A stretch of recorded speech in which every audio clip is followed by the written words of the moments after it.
말씀은요, 요한복음 12장 15장 26절에서 16장 15절입니다. 두 장에 걸쳐서 있는데요, 앞부분은 좀 두 절밖에 없고요. 뒤에 16장이 주가 되겠습니다. 15장 26에서 16장 15절. 제목은 진리의 성령이 오시면 이라는 것입니다. When the Spirit of Truth comes. 자, 한 절씩 교독하도록 하겠습니다. 26절입니다. 내가 아버지께로부터 너희에게 보낼 보혜사 곧 아버지께로부터 나오시는 진리의 성령이 오실 때 그가 나를 증언하실 것이요 너희도 처음부터 나와 함께 있었으므로 증언하느니라. 내가 이것을 너희에게 이름은 너희로 실족하지 않게 하려 함이니 사람들이 너희를 출교할 뿐 아니라 때가 이르면 물은 너희를 죽이는 자가 생각하기를 이것이 하나님을 섬기는 일이라 하니라. 그들이 이런 일을 할 것은 아버지와 나를 알지 못함이라. 오직 너희에게 이 말을 한 것은 너희로 그때를 당하면 내가 너희에게 말한 이것을 기억나게 하려 함이요 처음부터 이 말을 하지 아니한 것은 내가 너희와 함께 있었습니다. 지금 내가 나를 보내신 이에게로 가는데 너희 중에서 나더러 어디로 가는지 묻는 자가 없고 도리어 내가 이 말을 함으로 너희 마음에 근심이 가득하였도다. 그러나 내가 너희에게 실상을 말하노니 내가 떠나가는 것이 너희에게 유익이라. 내가 떠나가지 아니하면 보혜사가 너희에게로 오시지 아니할 것이요 가면 내가 그를 너희에게로 보내리니 그가 와서 죄에 대하여 의에 대하여 심판에 대하여 세상을 책망하시리라. 죄에 대하여라 하면 그들이 나를 믿지 아니하며 의에 대하여라 하면 내가 아버지께로 가니 너희가 다시 나를 보지 못하며 심판에 대하여라 하면 이 세상 임금이 심판을 받았음이라. 내가 아직도 너희에게 이를 것이 많으나 지금은 너희가 감당하지 못하리라. 그러나 진리의 성령이 오시면 그가 너희를 모든 진리 가운데로 인도하시리니 그가 스스로 말하지 않고 오직 들은 것을 말하며 장래 일을 너희에게 알리시리라. 그가 내 영광을 나타내리니 내 것을 가지고 너희에게 알리시겠습니다. 함께 읽겠습니다. 물은 아버지께 있는 것은 다 내 것이라. 그러므로 내가 말하기를 그가 내 것을 가지고 너희에게 알리시리라 하였노라. 아멘. 이 세상에 태어난 모든 사람에게는 이 땅에 태어난 날인 생일이 있죠. 여러분 가운데 생일이 없는 친구가 있나요? 한 명도 없을 겁니다. 누구에게나 생일이 있습니다. 근데 사람은요, 자신의 생일이 언제인지를 자기 힘으로는 알 수 없어요. 그렇죠? 왜냐하면 그때는 이미 애기였기 때문에 내가 언제 태어났더라 하는 것을 기억할 수가 없는 것이에요. 그래서 자기가 태어난 날을 아는 주변에 가까운 가족, 특별히 부모님이 그날이 언제인지 말해줬기 때문에 자신의 생일이 언제인지 알 수 있는 거예요. 7월 13일이면 부모님이 말해줬기 때문에 아는 거예요. 그리고 믿는 거예요. 그렇죠? 내가 계산해서 알 수는 없는 것이에요. 안타까운 일이지만 어릴 때 부모로부터 버림을 받은 사람은 자신의 정확한 생일이 언제인지 모르는 경우도 종종 있습니다. 참 안타까운 상황이죠. 자, 그렇다면 교회의 생일은 언제일까요? 믿는 분들도 금방 답하기 어려운 질문입니다. 교회가 이 땅에 탄생한 날을 과연 언제로 보는 것이 타당할까요? 이 질문에 대답하기 위해서는 교회라는 개념을 정확히 알아야 합니다. 자, 성경에 의하면 교회는 뭡니까? 성경이 교회를 뭐라고 말하고 있죠? 여러 가지로 표현하는데 그 중에 중요한 한 가지 표현이 그리스도의 몸이다 이렇게 표현해요. 그러므로 교회는 그리스도의 몸, 그리스도께서는 영원전부터 계셨지만 그분이 몸을 갖게 된 것은 언제부터요?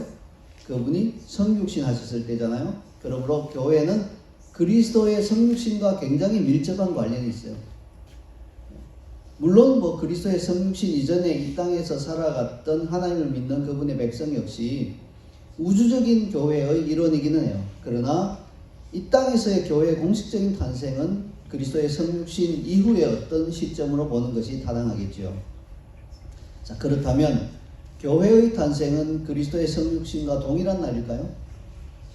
그렇지는 않습니다. 그리스도의 성육신과 함께 교회가 태동한 것은 사실이지만 교회가 공식적으로 탄생한 것은 성육신 이후에 많은 시간이 흐른 이후였어요. 자, 이것을 사람의 탄생과 비교해 보면 좀 이해하기가 쉬울 거예요. 사람도 언제 생명이 시작되나요? 어머니 뱃속에서 자궁에 수정란이 착상했을 때 생명이 시작된다 이렇게 볼 수 있죠. 자, 그렇지만 10달이라는 시간이 지나야 비로소 세상에 태어나죠. 그래서 사람은 언제 태어났나요? 생일이 언제인가요? 할 때 어머니 뱃속에서 딱 이렇게 자궁에 착상했을 때를 계산하는 게 아니라 사람의 형체로 응애하고 이 세상에 태어난 날을 생일로 보죠. 교회도 마찬가지입니다. 그리스도께서 성육신 하심으로 교회가 생명을 이제 얻고 태동하기 시작했어요. 그러나 일정한 기간이 흘러야죠. 언제까지? 3년 반이 흘러서 예수님께서 십자가에 돌아가시고 승천하신 다음에 성령이 오셨을 때 비로소 교회가 이 땅 가운데 출생했다, 탄생했다 이렇게 볼 수 있습니다. 교회의 생일은 바로 예수 그리스도 이후 성육신 이후에 그분의 죽으심과 부활 그리고 승천의 사건을 모두 지난 다음에 일어났습니다. 예수 그리스도께서 승천하셔서 아버지 앞에 나타나셨을 때 그때 비로소 아버지께서는 약속하신 성령 하나님께서 이 땅에 오셔서 믿는 자들 안에 임할 수 있게 되었습니다.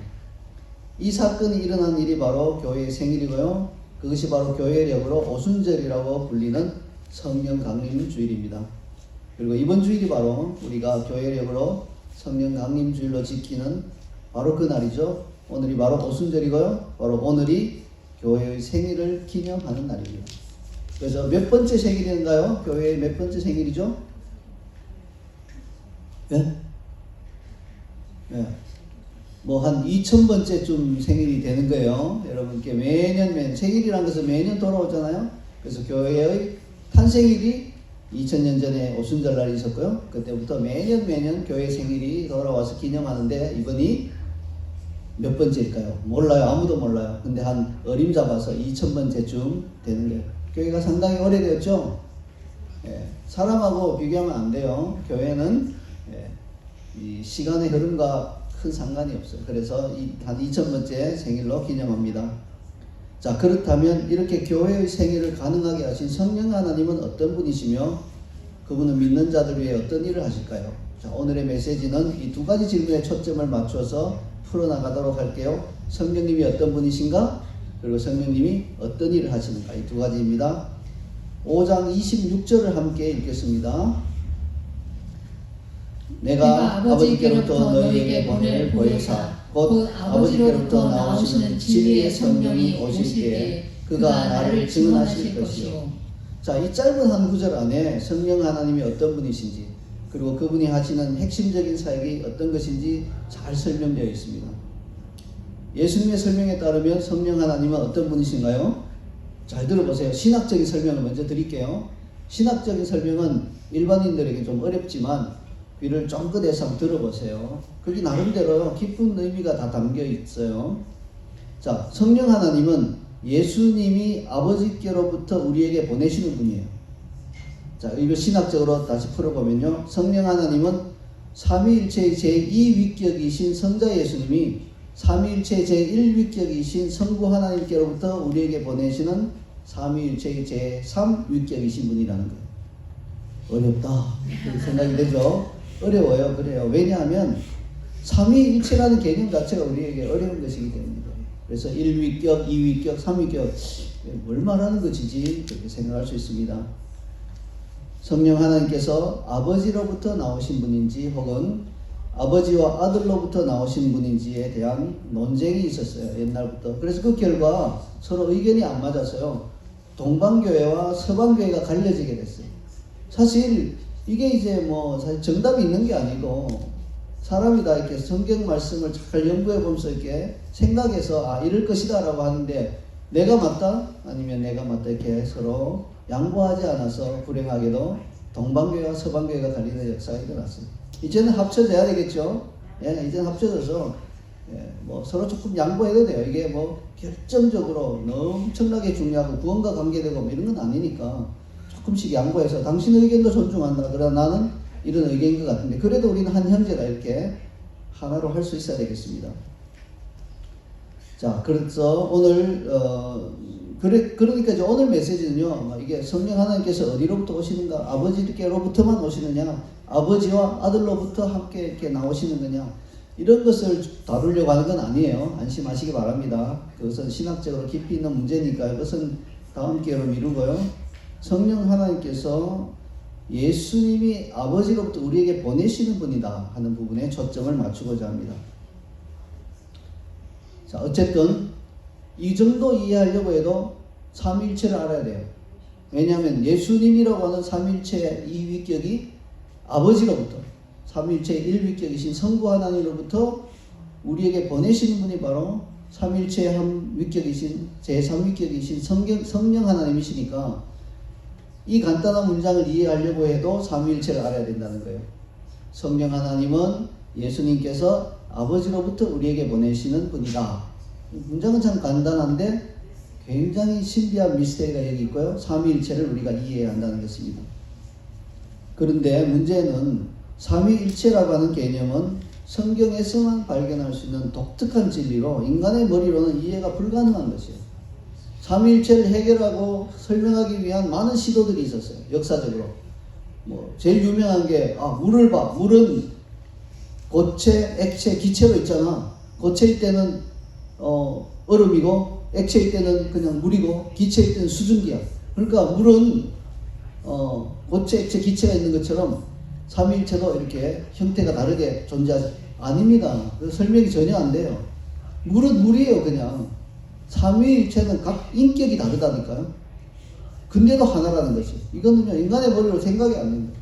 또 다른 막 설명하려고 하는 그런 방법 중에 하나가 뭔가요? 너희 아버지 봐. 집에서 아버지지. 그런데 교회 가면 장로님이야. 회사에 가면 회장님이야. 그러니까 아버지가 아버지, 집에서 아버지, 장로님, 회장님. 그러니까 같은 하나님이 땅에 나타나면 예수님? 아니에요. 제발 아니라니까요. 똑같은 사람이잖아요. 아버지, 장로님, 회장님이 본질적으로 다른 게 없잖아요. 똑같잖아요. 삼위일체는 그렇게 해결이 되는 게 아닙니다. 이해가 안 돼요. 인격이 달라요. 그런데 완벽한 연합으로 동일한 마음으로 완벽한 연합을 갖추고 있는 한 분이신 거예요. 이거는 우리가 인간이 이해할 수 없는 것입니다. 그래서 성경에 왜 삼위일체가 있어요? 이렇게 질문하면 그런 삼위일체 같은 그런 교리는 빼면 좀 성경을 이해하고 받아들이기 쉽지 않을까요? 우리 인간적인 희망사항이에요. 아니 삼위일체가 삼위일체니까 삼위일체라고 말하는데 그거 어떻게 하라는 거예요? 그걸 왜 빼라는 거예요? 우리 이해하기 쉽도록 그럼 진리를 빼버리라는 거예요? 그럴 수 없잖아요. 그러므로 삼위일체의 교리는요 굉장히 중요한 진리이며 우리 인간의 힘으로 인간의 머리로 해결할 수 없는 것이고 다만 믿음으로 받아야 하는 것임을 먼저 기억하시기 바랍니다. 그런데 인간을 구원하는 데 있어서 삼위일체 하나님은 각자 독특한 방식으로 역사하세요. 똑같이 역사하시지 않는 거예요. 성부 하나님은 구원의 계획을 창시하셨어요.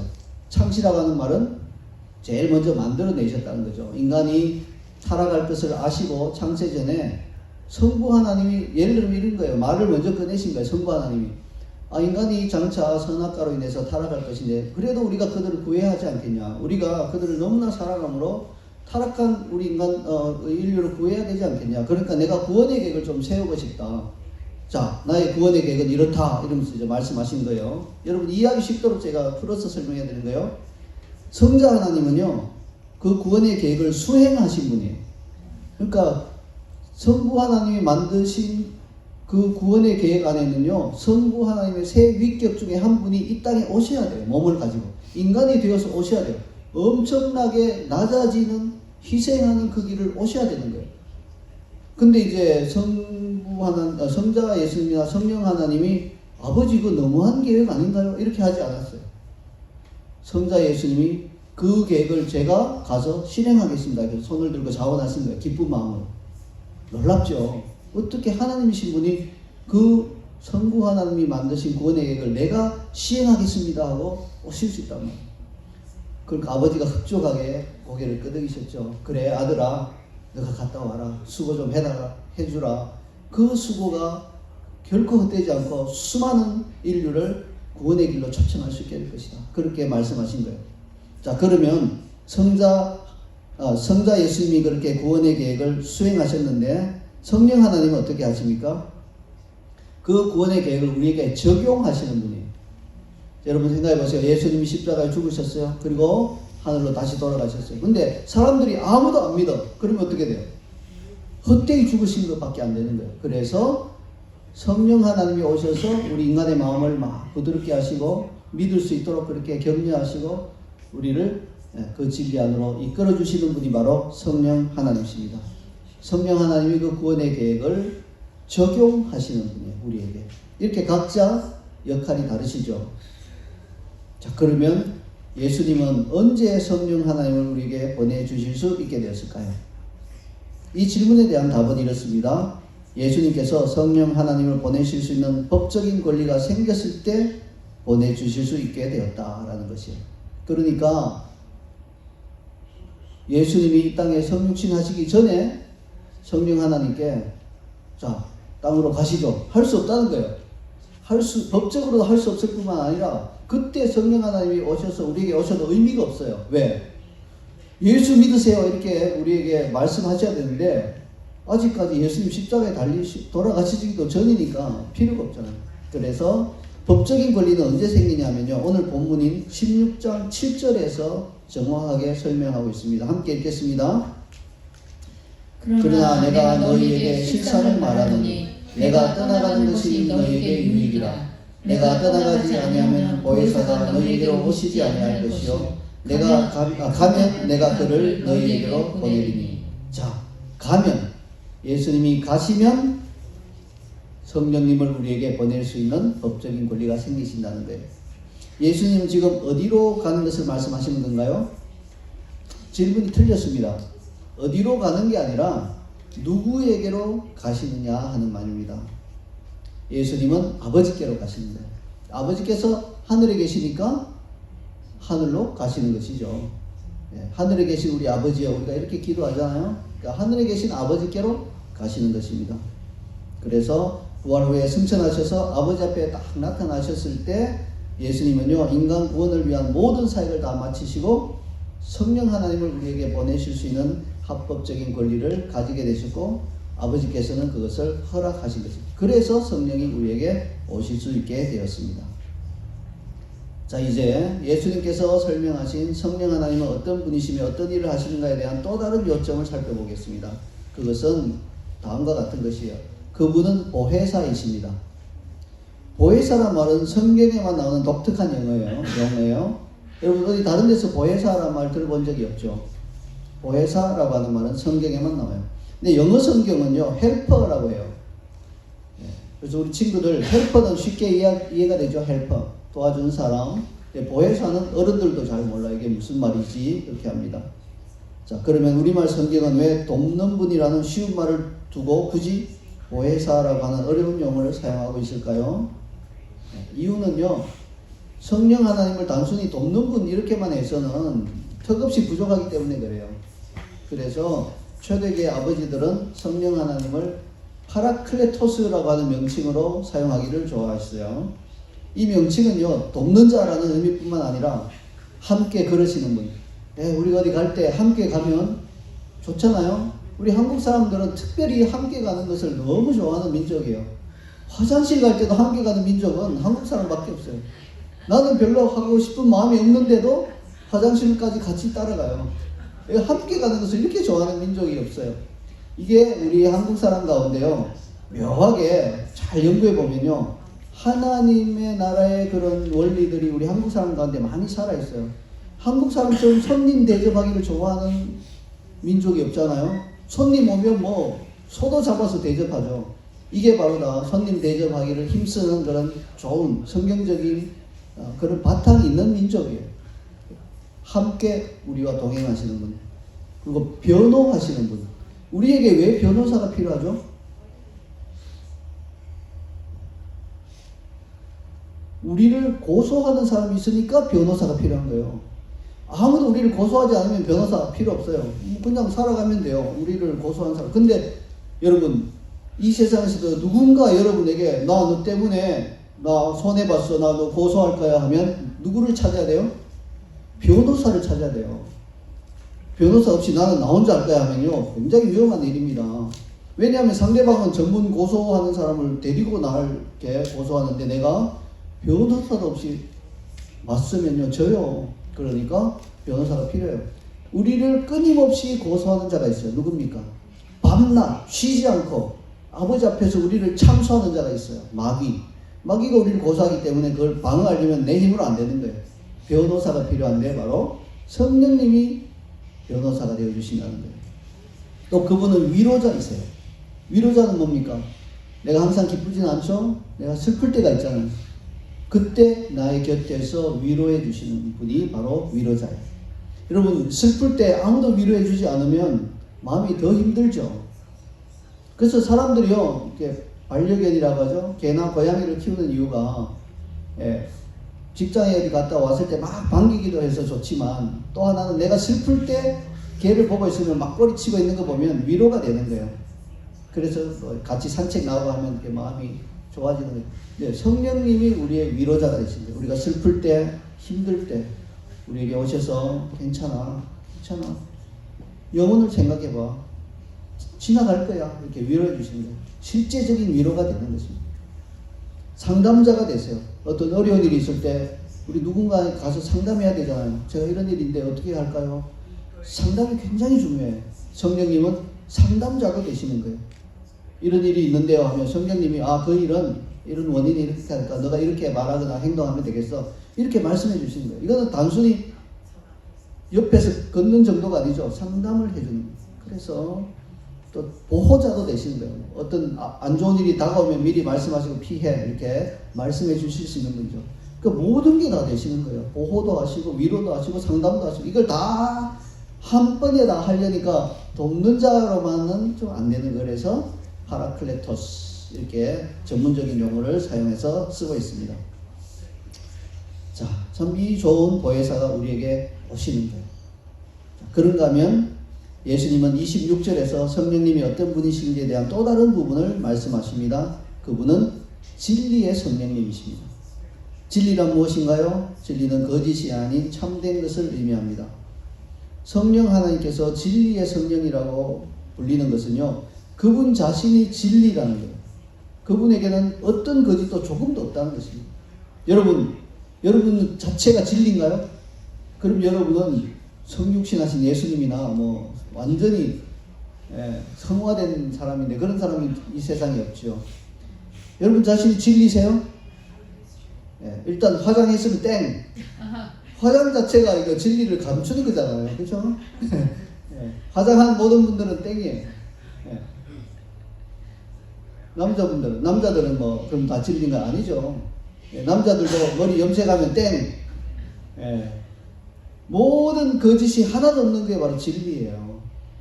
그래서 진리의 성령님은 그분 자체가 진리라는 의미가 있고 또한 우리를 진리 안으로만 인도하십니다. 그래서 성령님과 함께 동행하며 그분만 따라가면요, 그분의 음성에 순종하기만 하면 절대로 거짓이 우리 삶의 틈을 타지 못하고 우리는 늘 진리 안으로만 걸을 수 있다는 그런 의미가 되는 것입니다.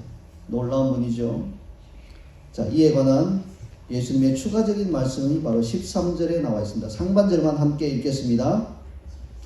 그러나 진리의 성령이 오시면 그가 너희를 모든 진리 가운데로 인도하시리니. 네, 성령님의 음성을 듣고 순종하기만 하면요, 진리 가운데 인도하세요.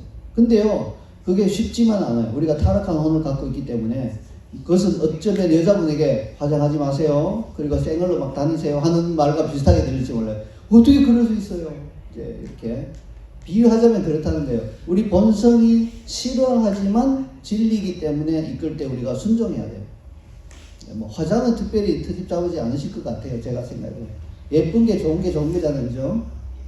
근데 다른 면에서 내가 진리 아닌 것을 하려고 할 때 진리로 돌이키시도록 끊임없이 나를 그 길로 인도하실 거예요. 거기에 내가 순종하냐 안 하냐에 나의 결정이 달려있는데 순종하기만 하면 우리는 진리 안으로 들어갑니다. 불순종할 때는 우리는 거짓의 음성에 귀를 기울일 수밖에 없는 것이죠. 우리가 성령님과 동행하며 그분의 말씀을 듣고 순종하는 한 우리의 걸음은 진리에서 벗어나지 않을 것입니다. 하지만 그 일이 말처럼 쉽지는 않습니다. 타락한 혼을 지닌 우리는 너무나 자주 진리의 성령님의 인도하심에 불순종하고 자꾸 진리에서 벗어나려고 해요. 그럼 이게 막 양 같아서 우리가 양이 고집이 세고 막 이로 가자 하면 막 저리로 가요. 항상 다른 데로 가고 막 꼬리 저기 좀 더 좋은 것 같으면 막 독초도 상관없이 저리로 가고. 이게 양이에요. 그래서 음성을 듣고 순종해야 합니다. 자, 이럴 때 성령님은 우리를 어떻게 하실까요? 그냥 두고 보시지 않아요. 우리를 책망하시는 거예요. 책망. 오늘 뒷부분은요, 성령님께서 우리를 어떤 상황에서 어떤 식으로 책망하시는지에 대해서 말씀해 주고 있어요. 그 부분을 이제 살펴보도록 하겠습니다. 8절부터 11절까지 함께 읽겠습니다. 그가 와서 죄에 대하여 의에 대하여 심판에 대하여 세상을 책망하시리라. 죄에 대하여 하면 그들이 나를 믿지 아니하며 의에 대하여라 하면 내가 아버지께로 가니 너희가 다시 나를 보지 못하며 심판에 대하여라 하면 이 세상 임금이 심판을 받았습니다. 예수님께서 하신 말씀에 따르면 성령님은 죄와 의와 심판이라고 하는 세 가지 영역에서 믿는 우리를 책망하십니다. 자, 이렇게만 말하면 성령님께서 어떤 상황에서 우리를 책망하신다는 것인지 잘 감이 안 오죠. 죄에 대해서 우리를 책망하신다면 자연스럽게 우리 머리에 어떤 생각이 떠오르나요? 우리가 은밀히 숨어서 죄를 지을 때 성령님께서 야, 너 그 죄야 이렇게 책망하신다는 거 아닐까? 이렇게 생각할 수 있겠죠. 예수님은 지금 그런 상황을 말씀하시는 것일까요? 근데 아니에요.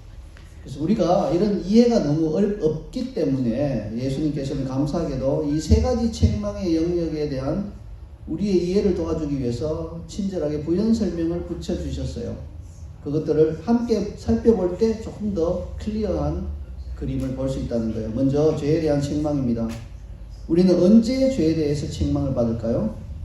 예수님이 부연 설명하신 것에 따르면 예수님을 믿지 않을 때 우리는 책망을 받는 것입니다.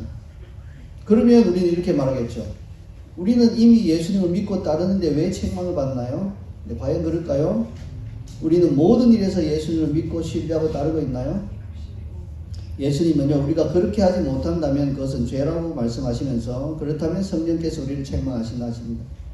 만약에 우리가 정말로 모든 삶의 가장 사소한 부분까지라도 예수님을 믿고 따른다면 죄에 대한 책망은 거의 없을 겁니다.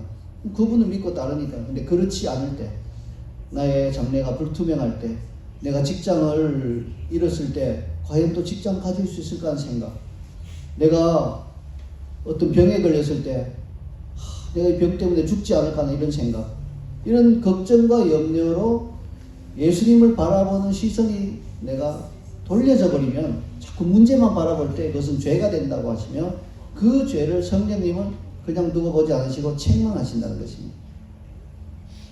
여러분, 병에 걸려 몸이 아파본 적 있어요? 감기처럼 며칠 앓다가 다시 좋아지는 병은 우리 믿음이 떨어지게 만들지 않지만요, 낫는다는 보장이 없는 중환병에 오래 시달리다 보면요 우리 믿음이 약해질 수 있어요. 제가 그런 경험을 했어요. 선교사로 나가서 바로 홍콩에 선교사로 제일 먼저 나갔거든요. 나가자마자 위장병이 생겼어요. 그리고 나서 1년 6개월 동안 심하게 아팠어요. 밤에 거의 잠도 잘 못 자고요. 어떻게 그렇게 한 2시간 간격으로 깨는지, 깨보면 2시, 깨보면 4시, 그 다음부터 깨면 6시, 뭐 이렇게 되는 거예요. 그리고는 식사도 거의 잘 못하고 몸무게가 많이 빠지고, 이게 1년 6개월을 많이 아프다 보니까요 서서히 믿음이 떨어지는 것을 느꼈어요. 자꾸 예수님으로부터 눈이 조금씩 하나님이 나를 잊으신 것 같다 이런 생각이 막 들고요. 마귀가 그런 말을 생각을 주거든요. 거기에 동의를 하고 예수님께로부터 눈이 조금씩 떨어지는 것을 경험했습니다. 이런 것들이 죄가 되는 것이죠. 자, 그래서 몸이 아픈 그리스도인들을 신방하고 그들의 믿음이 떨어지지 않도록 권면하는 것은 성령님과 동행하는 참 좋은 사역이기도 합니다. 자, 이처럼 우리 삶의 어떤 상황이든지 우리가 주님을 믿지 못하고 의심할 때 그것은 죄가 됩니다. 사실 우리 삶에 뭐 이렇게 병이라든지 재정적인 문제라든지 관계적인 문제라든지 폭풍이 들이닥치면 누구나 두려운 마음이 들죠. 어떻게 폭풍 가운데서도 하하하 웃고 있을 수 있겠어요? 그건 미친 사람이에요. 두려운 마음이 들어요. 그러나 그 두려움을 이기는 믿음을 가지고 주님을 바라보는 그것을 주님은 요구하신다는 것입니다. 그 두려움 때문에 눈을 떼서 폭풍을 바라볼 때, 떨 때 그것은 죄가 되며 성령님은 우리를 책망하시는 거예요. 예수님의 공생의 기간을 살펴보시면 몇 차례에 걸쳐서 제자들과 함께 배를 타고 가신 적이 있어요. 그때 폭풍을 만나서 배가 막 뒤집어질 것 같을 때 당연히 죽을 것 같은 공포에 시달리겠죠.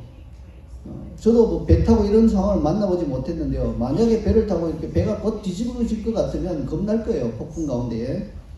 공포에 질려 소리치면서 예수님을 찾았습니다. 이상하죠? 예수님 찾는 거 좋은 일 아니에요? 좋은 일인데 예수님은 책망했어요. 너희들이 왜 이렇게 믿음이 없느냐? 이렇게 책망하신 거예요. 예. 예수님을 찾는데 그 찾아도 찾는 게 아닌 찾는 거예요. 이해가 안 되세요? 예수님을 찾아서 빨리 이걸 좀 살려주세요 하는 이게 성숙한 신앙은 아닌 거예요. 죄예요. 예. 죄 가운데 막 눈이 막 벗어나 버렸기 때문에 그나마 찾은 것은 잘한 거예요. 그런데 예수님은 그걸로 만족하지 않으시고 왜 이렇게 두려워하느냐, 그렇게 어찌 믿음이 없느냐 항상 책망하셨습니다.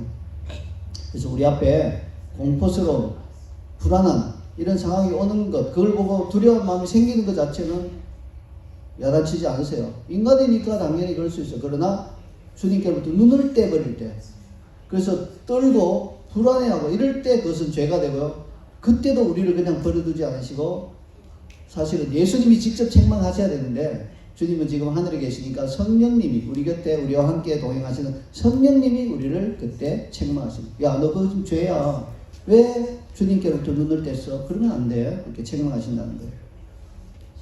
그 다음으로 볼 것은 의에 대한 책망입니다. 물론 이것이 우리가 의를 추구한다고 책망하시는 건 절대 아니죠.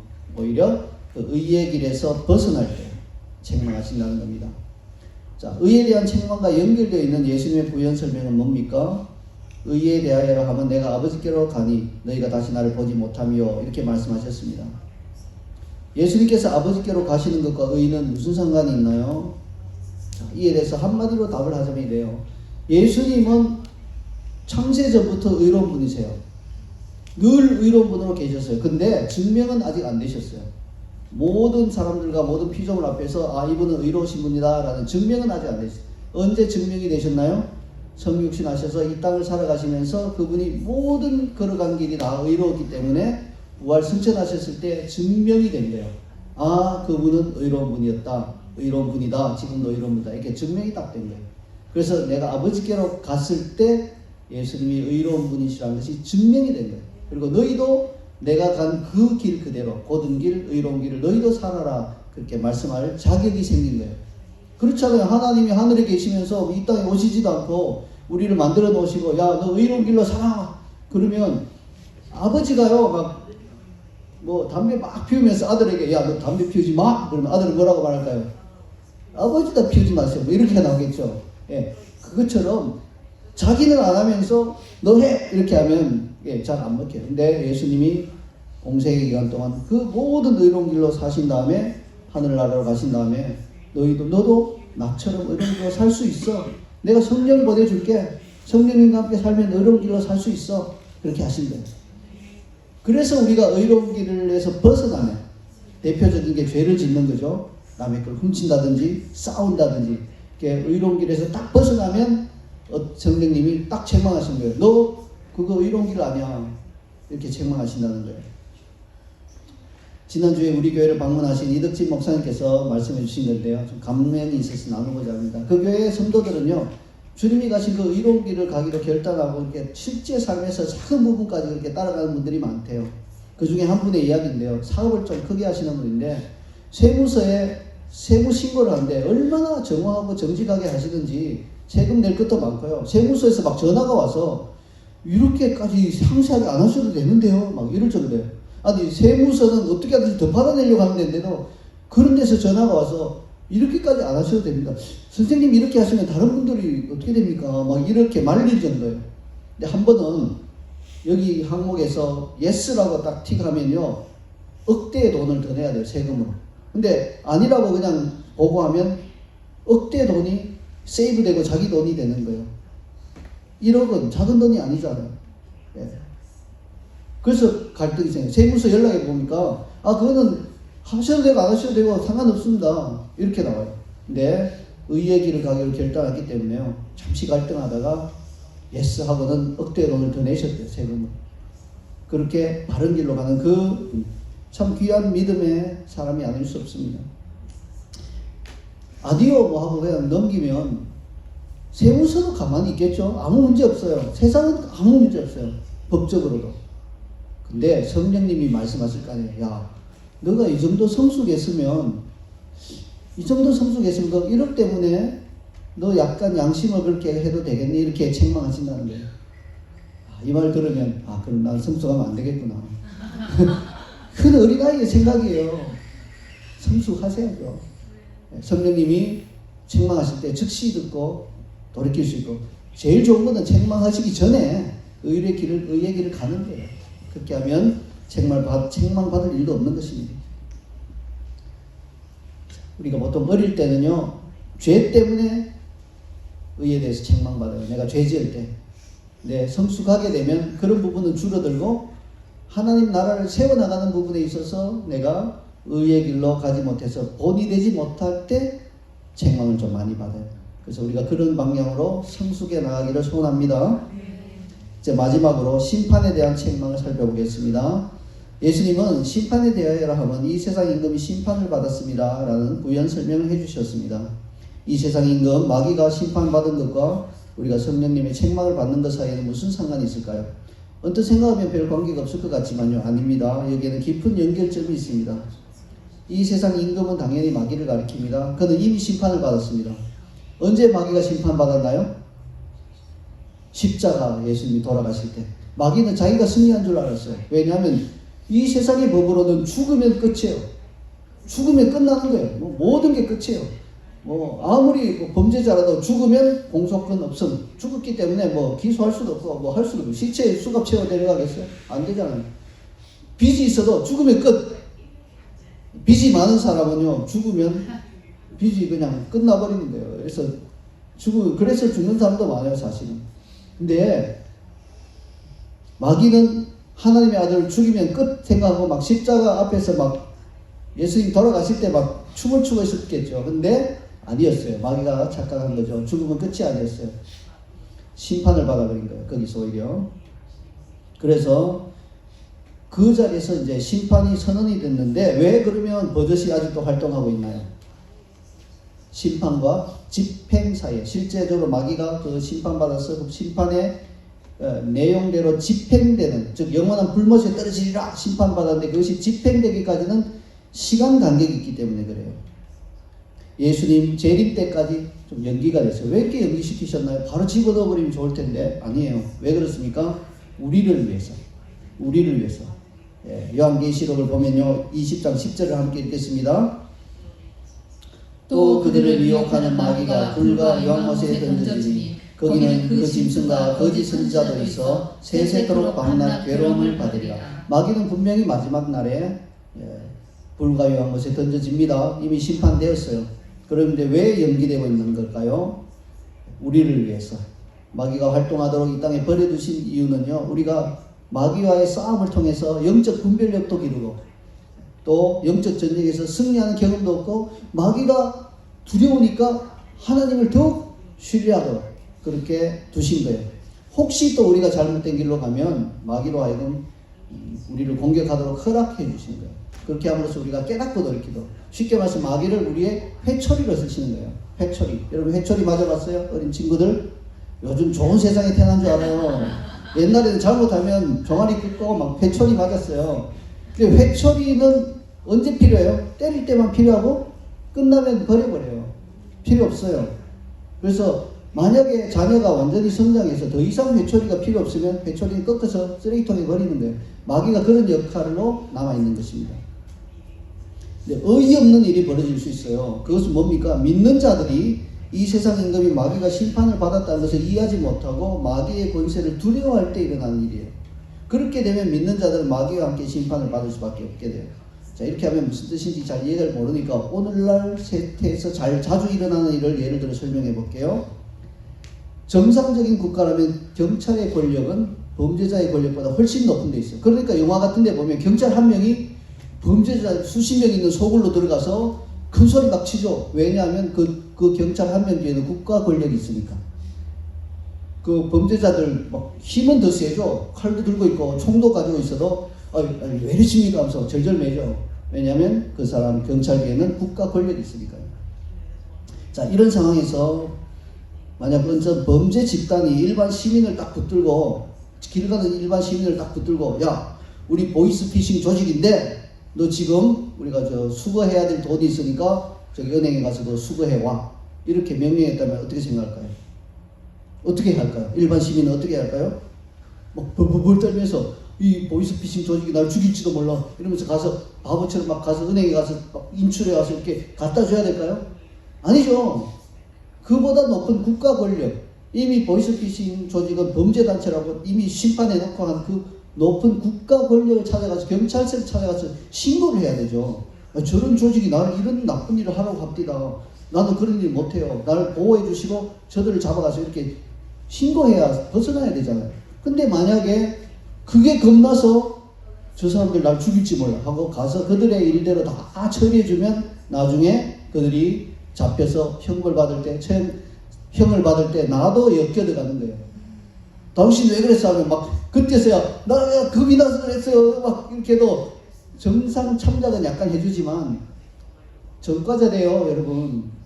어린 친구들 조심하세요. 누가 은행 가서 얼마 빼오기만 하면 내가 너 사탕, 돈 10만 원 줄게. 절대 그거 믿으면 안 돼요. 하면 안 돼요. 예. 이해가 가죠? 우리가 마귀가 심판받았다는 걸 이해하지 못하고 마귀가 우리에게 시키는 일을 굴복해서 저 사람 미워해! 하면 막 따라서 미워하고 이렇게 하면 마귀와 함께 심판을 받을 수 있다는 것을 알기 때문에 성령님이 책망하신다. 너 그러면 안 돼. 이렇게 책망하신다는 거예요. 자, 이제 결론을 맺겠습니다. 예수님의 승천과 아버지 앞에 나타나심을 통해서 아버지께로서 약속하신 진리의 성령님이 우리에게 오셨습니다. 그분은 우리의 동행자, 변호자, 위로자, 상담자, 인도자, 친구가 되시는 파라클레토스이십니다. 2000년 전 예수님이 보내신 그 성령님이 오심으로 교회가 이 땅에 탄생했습니다. 이 성령님이 우리 삶에 개입하셔서 죄에 대하여, 의에 대하여, 심판에 대하여 책망하실 때 그분의 음성에 순종함으로 말미암아 우리가 모든 의심과 불신에서 벗어나고 예수님의 곧고 의로운 길로 걸어가며 심판을 받은 마귀의 권세 아래 굴복하지 않게 되기를 간절히 소원합니다. 아멘. 네, 감사합니다. 우리 이 시간 한번 결단의 기도를 올려드리십시다. 말씀을 쭉 읽으시고 오늘 들으신 말씀에 따라서 결단하며 기도하며 나가겠습니다.